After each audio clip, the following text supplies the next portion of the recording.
they are working closely with the Chinese military to provide training to their next generation aircraft. And this is a huge concern for the UK. It begs the question, firstly, on a patriotic level as to what they are doing there, but more the fact that they've signed up to serve king and country and are now supporting what is clearly stated by NATO as a strategic threat.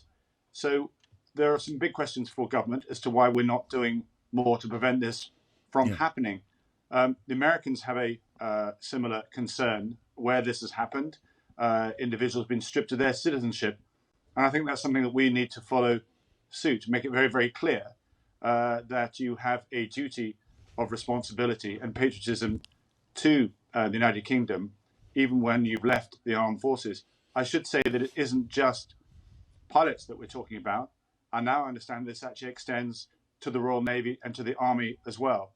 So these are major concerns, and I hope we're going to see legislation come through very, very swiftly to make sure that we can handle this, to prevent further attraction by China to pay and lure Britons across to China to assist them with their training. Well, the Chinese leader, they've just had their Congress, haven't they, in Beijing. President Xi has made it clear that China's claim to Taiwan, to democratic Taiwan, is now higher up the list of, as it were, things to do. So that threat has been enhanced. The American president has spoken about or hinted at the possibility of direct military intervention in defense of Taiwan if China is in conflict with the West. Our ex-pilots could be training Chinese pilots to fight the West, conceivably. Our own forces. That is an extraordinary situation, isn't it? It is indeed. It's actually very Chinese in their approach. It's Sun Tzu in all its strengths, is understanding and knowing your enemy better than the enemy knows itself. If they're able to attract British pilots, British naval personnel, and indeed from the army to learn our doctrine, our protocols, and so forth, then absolutely they'll be able to better provide an advantage in combat. And you touched on Taiwan. It's very clear that this is in China's crosshairs, as indeed is dominating in the South China Sea, that 9-dotted line that they speak of. So this is really going against all the principles that we have in the way that we operate with our armed forces. Yes. And as I say, I'm calling for the government to act swiftly to be able to reconcile this. Well, the government, I think, are promising legislation, I guess, on this subject. I just wondered what it would look like. How would you frame a law to make it illegal for a British ex-pilot to engage in training Chinese pilots? That is a good question because, of course, we have grey areas such as individuals joining mercenaries, for example, going across to fight in Ukraine. Again, that is actually against the law simply, and against the travel advice as well. But in this case, how does it breach the Official Secrets Act? Could you then go and work in the United States, for example? The same if you were to write a book after being a minister or indeed head of the armed forces. You would normally have a process, a protocol of sharing what you've got on the table before it is published.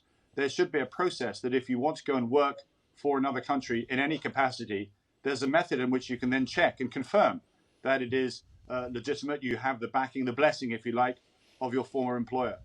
Yeah. Now, look, Tobias, that's interesting to get your thoughts on that. But I want to ask you, obviously, about the big story at home in our politics before you leave us. Do you imagine it is at all plausible, Tobias, that Liz Truss could lead the Conservative Party into another election campaign, asking for 5 more years of Liz Truss at number 10? Yeah, I mean, you asked me that a week ago with all the headlines that we saw on the weekend and the confusion, the mayhem and so forth. I certainly would have said no, but there is certainly a calmer atmosphere in Westminster. I appreciate, there's lots of stories still going around. But what we've seen is a massive economic reset, the likes of which none of us have ever seen before. And that has ultimately calmed the markets, it's calmed members of parliament, and indeed it's calmed the political atmosphere. Now that job is only halfway through. We've got more announcements to be made on the 31st of October, as we know. And I don't think that reset should be limited to the economics alone. The regroup should continue into the politics. We need better scrutiny of the messaging improved number 10 communications, more one nation voices. We've got Jeremy Hunt, we've got Greg Hands there as well on the front bench.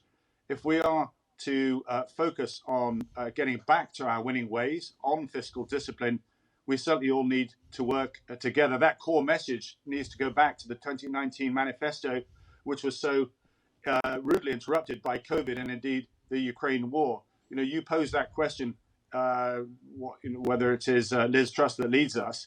There is a very complicated avenue to go through if you wanted to choose another leader. As you know, it is not simple whatsoever.